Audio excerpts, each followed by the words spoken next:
The cases date back to the 1970s, and the amount of money the city's owed is a staggering $1.2 million. Some people who contribute to this amount are repeat parking offenders. So what does the city do when their parking tickets pile up? It takes them to court, but as we find, the city isn't always able to recoup the money.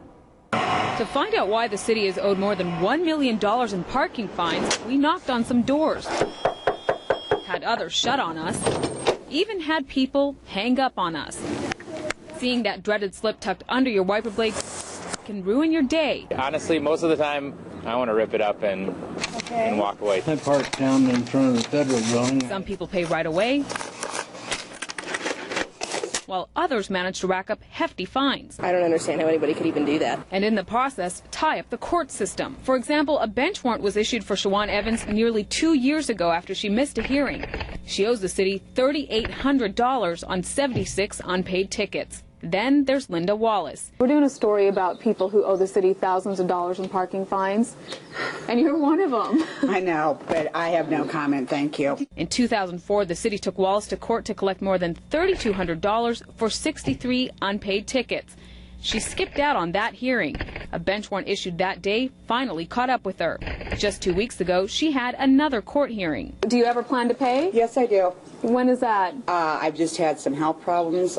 It's been turned to collections, and I plan to take care of it. The reality is, if she decides not to take care of it, Wallace doesn't face any consequences. Her case was closed. Do they know you're coming? We didn't get beyond the security gate at this private lakefront community in Varna. We came to speak with Dana Stork, who would only speak by phone. You didn't know about the hearing in the summer of 2005? That's the one where the bench warrant was issued. She says she didn't know about the hearing and bench warrant, nor did she know of her upcoming April hearing.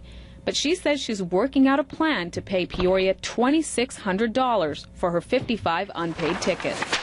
And the city has taken even more people to court for unpaid parking tickets. This list has more than 1,000 names on it, and they're all people whose parking fine cases are still open. This list is so long that just to unravel the whole thing, it took all 4 stories of City Hall. We've got to be more aggressive. It's just ridiculous. Peoria Councilwoman Barb Van Auken couldn't believe what we found. She says if the money was ever collected, it could fund things like public safety. For example, restaffing fire stations 11 and 3. The minute you gave me that number, I thought, well, that's how much we need to have adequate fire protection in my council district. And so it really upsets me a lot to hear this. And it upsets Councilman Bob Manning, too. The message is don't show up, don't pay it, and nothing will ever happen to you. He says people who get away with it are scoffing at the city. Both he and Van Auken were soon on the phone with the city manager because they say the city must find a way to make people accountable. We need to find a better process than what we currently have. This one's broken. It not only needs to be fixed, probably needs to be thrown away and then replaced with something better.